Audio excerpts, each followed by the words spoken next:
बेगूसराय बरौनी प्रखंड के सत्संग विहार राजनगर में श्री ठाकुर अनुकूल चंद्र जी का 135वां जन्मोत्सव मनाया गया। मुख्य अतिथि सत्संग देवघर से श्रद्धेय कालीकांत कर्ण जी हुए शामिल। उमड़ा जन सैलाव।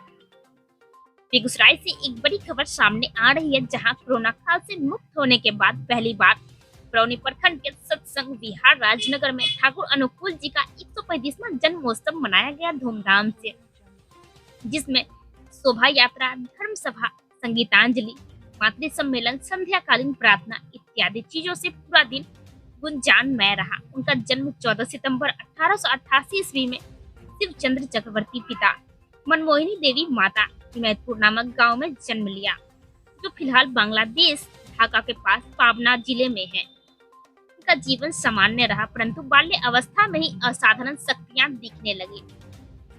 उन्होंने आर्थिक तंगी के कारण डॉक्टरी की पढ़ाई बीच में ही छोड़ दी और गांव में ही रहने लगे। देखते ही देखते लोगों की रुझान उनकी तरफ बढ़ने लगी। उन्होंने आध्यात्मिक ज्ञान भी प्राप्त किए। भजन कीर्तन के साथ साथ प्रवचन, दिव्य शक्ति से सत्संग भी करने लगे। बहुत ही कम समय में लोग उन्हें श्री श्री ठाकुर अनुकूल चंद्र जी कहने लगे। जन जन तक आवाज पहुंचाने के लिए सत्संग करने लगे। उनके यजन, याजन, इष्ट प्रीति के तत्व ज्ञान से लोग आकर्षित हुए। ऐसा कहा गया कि इस युग में ठाकुर जी ईश्वर के दूत सदगुरु हैं। वो एक उत्कृष्ट लेखक भी थे। 90 से अधिक किताबें भी लिखी हैं। कई महान विभूतियां देशबंधु चित्तरंजन दास, लाल बहादुर शास्त्री और गुलजारी लाल नंदा ने उनसे ज्ञान प्राप्त किए हैं। 26 जनवरी 1969 को ठाकुर जी की दिव्य आभा इस पृथ्वी से चल बसी। उनके आदर्श पर आज भी सत्संग होती है। विश्व भर में दिव्य ज्ञान की अनुभूति कराए। समाचार बिहार न्यूज से संजय कुमार की रिपोर्ट। लोग ठाकुर जी के पास आए हैं। ठाकुर जी के पास आने के लिए हमें जन्म जन्म की तपस्या लगी है। वैसे हम कभी नहीं आए हैं। गर्भ से हम जन्म लेते हैं, उस समय माँ का कितना प्रेम होता है, ये सब से हम वाकिफ हैं। उतना दर्द ठाकुर जी को एक दीक्षा देने में होता है। यहाँ पर मैंने एक चीज देखा सर कि आप व्यवस्थापक हैं, आपके नाम के बाद भी सब प्रति ऋत्विक लगा हुआ सर, ये क्या होता है? हमारे दर्शक जानना चाहते हैं। ऐसा है कि सहप्रति ठाकुर की जो दीक्षाएं होती है, ठाकुर से जो जोड़ा जाता है लोगों को, उसके लिए एक अधिकार पत्र दिया जाता है। परम पूज्यपाद आचार्य देव की नजर में जो व्यक्ति उस एक सीमा रेखा के लगभग में हो, उनके मानदंड के अनुसार उनको दीक्षा देने का अधिकार मिलता है। जो अधिकार आज परम पूज्यपाद आचार्य देव देते हैं, जिनको अधिकार दीक्षा देने का है, उसी को सहप्रतित्व कहते हैं। और ऋत्विक जो होता है, ऋत्विक जो शब्द है, वो सिर्फ श्री ठाकुर परिवार के जो लोग हैं वही ऋत्विक हैं। बाकी जो लोग हैं वो अधिकांश सब सहप्रतित्विक हैं। एक प्रतित्विक भी होते हैं, कुछ लोग ऊपर जो वो सीनियर है वो लोग होते हैं। और सहप्रतित्विक ही सभी सामान्य लोग ऋत्विक हैं जो दीक्षा देते हैं, उनको सहप्रतित्विक कहा जाता है। हमारे दर्शक सर एक चीज और जानना चाहती है कि यहाँ पर सर दीक्षा कक्ष भी बना हुआ है। यहाँ पर सर पूजा अर्चना कैसे होती है और दीक्षा कैसे लोग यहाँ पर प्राप्त करते हैं, इसके बारे में थोड़ा सा हम चाहते जानकारी दे दें। यह प्रश्न कठिन है, इसलिए कि दीक्षा में क्या कहा जाता है वो अलग से नहीं कहा जा सकता है। मैं यह बता सकता हूँ मोटा मोटी कि उसमें विधान क्या है, श्री ठाकुर का विधान क्या है। विधान उन्होंने 3 दिया है: यजन, याजन, इष्टवृत्ति। जैसे कोई माँ का अबोध बच्चा, 6 महीना का बच्चा कोई होगा, उस बच्चे के लिए वो क्या करती है? उस बच्चे को स्नान कराती है, उसको तेल लगाती है, उसको भोजन कराती है।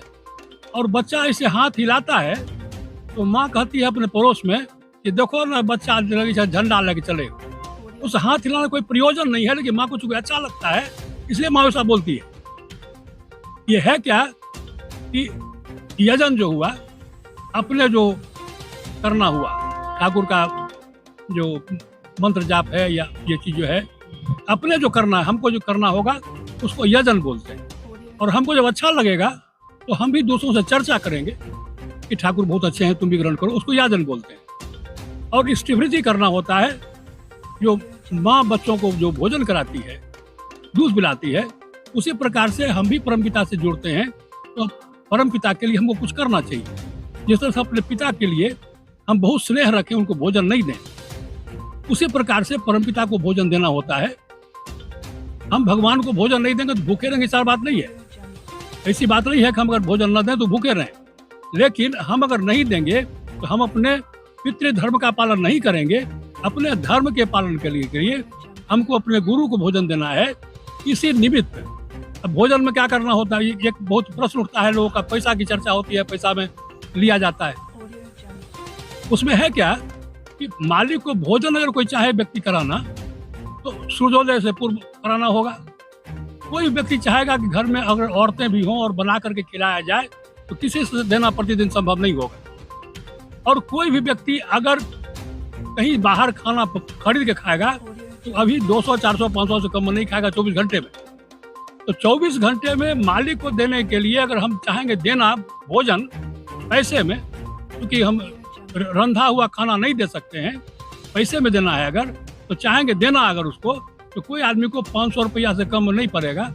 और उसमें उससे 1 रुपया बढ़िया देंगे अपने से गुरु को तो 501 रुपया रोज देना होगा।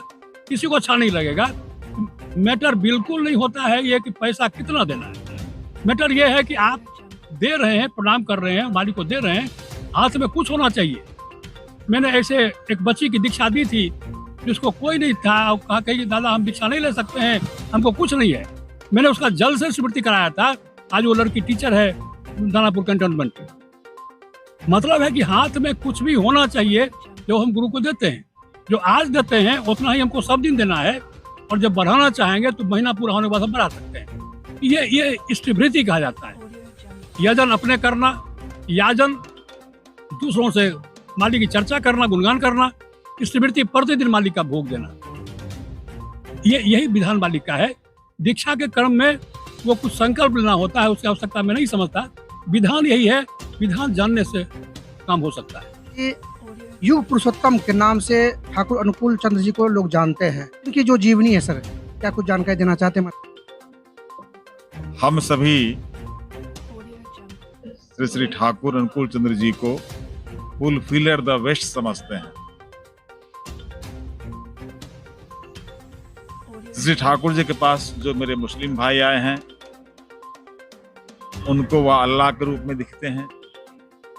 हमारे प्रिय परम श्री ठाकुर अनुकूल चंद्र जी के पास जो क्रिश्चियन भाई आए हैं वह उसे क्राइस्ट के रूप में देखते हैं।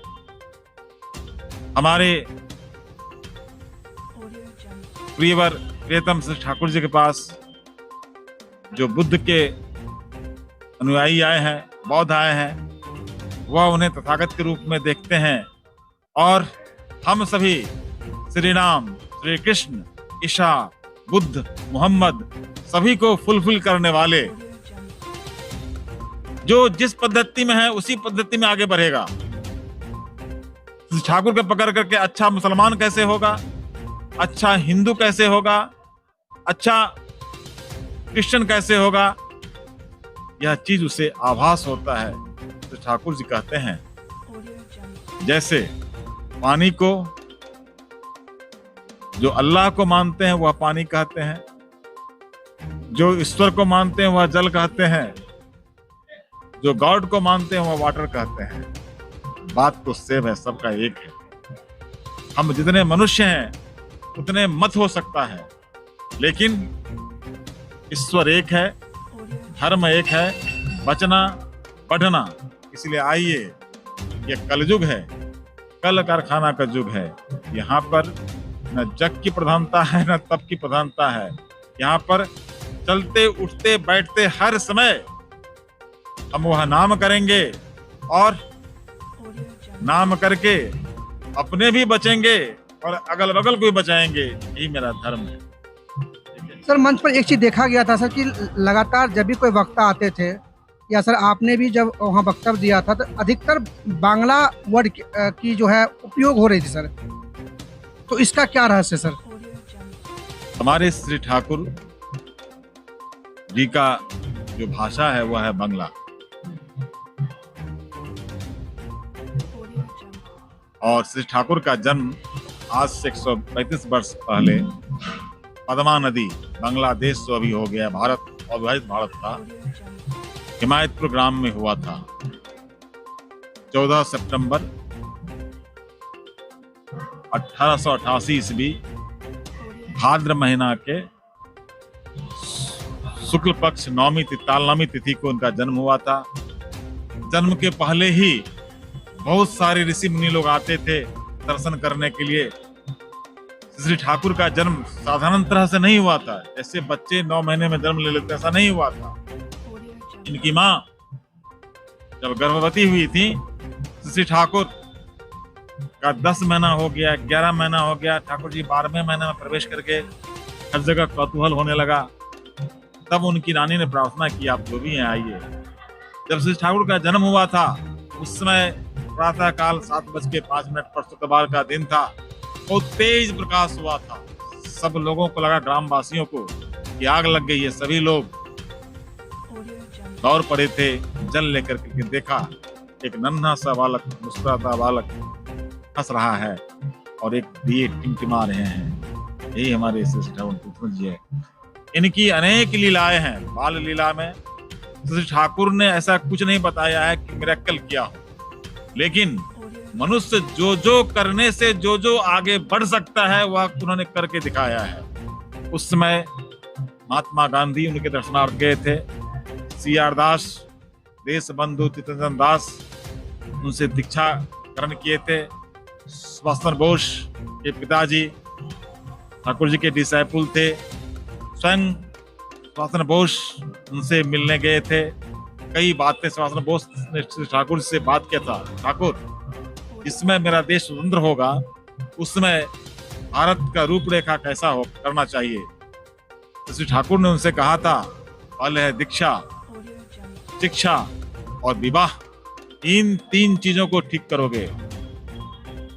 सुभाष चंद्र बोस ने कहा उस समय कि ठाकुर दीक्षा और शिक्षा के बारे में तो मैं जानता हूं, लेकिन विवाह का क्या महत्वपूर्ण है, क्या महत्व है। तो श्री ठाकुर ने कहा, विवाह से ही सुसंतान आ सकता है। अगर विवाह में गड़बड़ी होगी तो सुसंतान नहीं आएगा और फिर राष्ट्र को कौन चलाएगा, मनुष्य ही जब नहीं आएगा। इसीलिए विवाह, कंपेटेबल मैरिज होना बहुत जरूरी है। यह ऋषि मुनियों का खोज है, भारत में अभी भी यह विद्यमान है। अच्छे संतान नहीं आएंगे, अच्छे परिवार नहीं बनेगा, अच्छा समाज नहीं होगा, तब अच्छा देश कैसे होगा। देश शब्द हुआ है आदेश से, आदेश शब्द हुआ है आदर्श से। इसीलिए जैसा आदर्श होगा वैसा ही देश होगा। बिना आदर्श का देश कैसा। सर एक सवाल और गूंजता है, तमाम दर्शक जानना चाहते हैं कि ठाकुर अनुकूल चंद्र जी के जहाँ भी प्रतिमा लगी है वहाँ पे सर कम से कम 1 रुपए देकर जो प्रणाम किया जाता है, इसका सर क्या राज है? 1 रुपये की बात ये नहीं है। हमको प्रेम कैसे होगा जब हम किसी के लिए कुछ करेंगे तो। प्रेम कोई बाजार में नहीं मिलता है, कॉलेज में नहीं मिलता है, हाट में नहीं बिकाता है। प्रेम करने के लिए प्रेमी को ग्रहण करना होगा और प्रेम करने के लिए अपने जो सर्वश्रेष्ठ चीज मेरा है, प्रेम चीज है, वो हम उन्हें देते हैं। देने अगर हम किसी घर में जाते हैं, प्रेम है तो हम उनके लिए कुछ ले जाते हैं ना, है ना।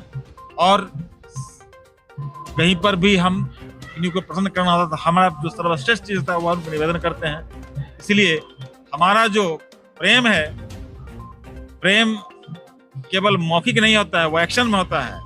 हमारी एक्टिविटी में वह प्रेम होता है। उस प्रेम जगे, इसलिए अपना प्रिय चीज हम उनको देते हैं। जब देने से ही प्रेम होता है। माँ अपने बच्चे को दूध पिलाती है, अपने हाथ से सेवा करती है, इसलिए माँ को अपने बच्चे से प्रेम होता है ना। इसलिए यह हर को सिखाना है कि देना ही है पाने का जननी। बिना दिए जो पाना चाहे, बिना किए जो पाना चाहे, विपत्ति उसके पीछे धाए। इसलिए अगर आप किसी चीज की प्रत्याशा करते हैं तो पहले उसे वैसा कीजिए।